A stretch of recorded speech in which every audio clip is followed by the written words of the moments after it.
Assalamualaikum warahmatullahi wabarakatuh.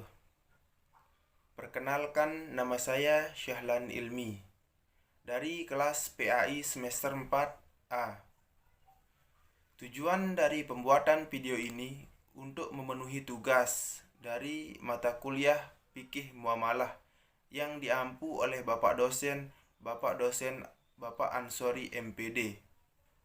Baik, di sini saya akan mempresentasikan makalah yang berjudul Al-Rohan atau Gadai. Yang pertama, pengertian Al-Rohan atau Gadai. Menurut bahasa, Gadai atau Al-Rohan merupakan Al-Subut dan Al-Hab, yang berarti penetapan dan penahanan.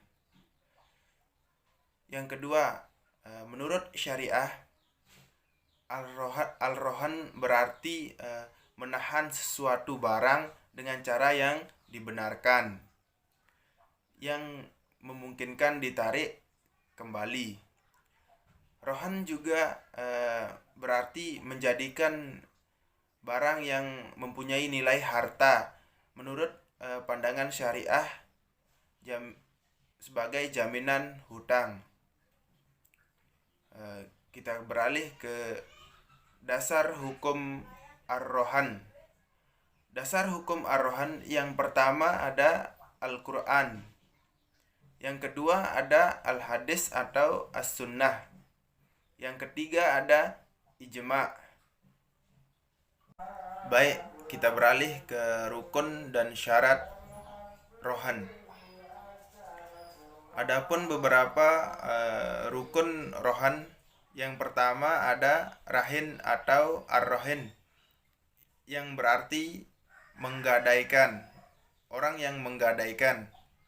Yang kedua, Murtahin atau Al-Murtahin, adalah orang yang menerima gadai.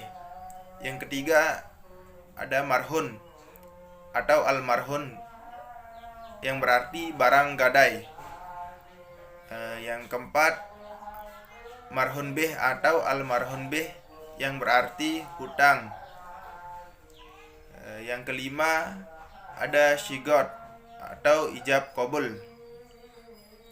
Baik, kita lanjut ke syarat Rohan. Adapun beberapa syarat Rohan.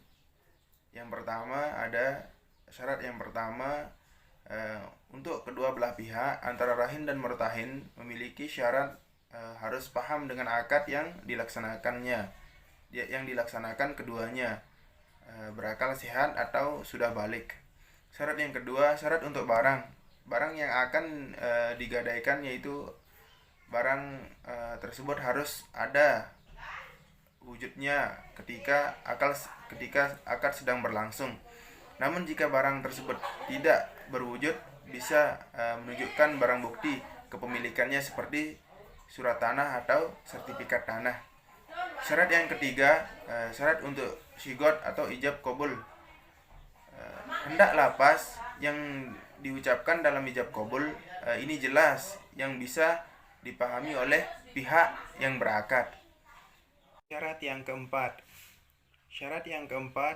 syarat untuk hutang atau marhun bih, yaitu ketika hutang yang sudah disepakati, maka tidak bisa dibatalkan lagi, harus memungkinkan kemanfaatannya. Apabila sesuatu yang menjadi hutang dan tidak bisa dimanfaatkan, maka rohan atau gadai itu tidak sah. Harus dihitung jumlahnya. Apabila tidak bisa dihitung atau diukur, maka rohan itu atau gadai itu tidak sah. Baik, menurut Imam Syafi'i, syarat rohan ada dua. Yang pertama, syarat keharusan adalah kegiatan penyerahan barang yang akan digadaikan. Syarat yang kedua, syarat yang berkaitan dengan syarat syahnya rohan atau gadai tersebut, seperti syarat yang berkaitan dengan kedua belah pihak yang akan melaksanakan akad antara Rahin dan Murtahin. Hal-hal yang berkaitan dengan syigot atau akad atau ijab qabul saat rohan terjadi. Baik, kita berlanjut ke aplikasi rohan dalam perbankan syariah. Ada 2 tahap.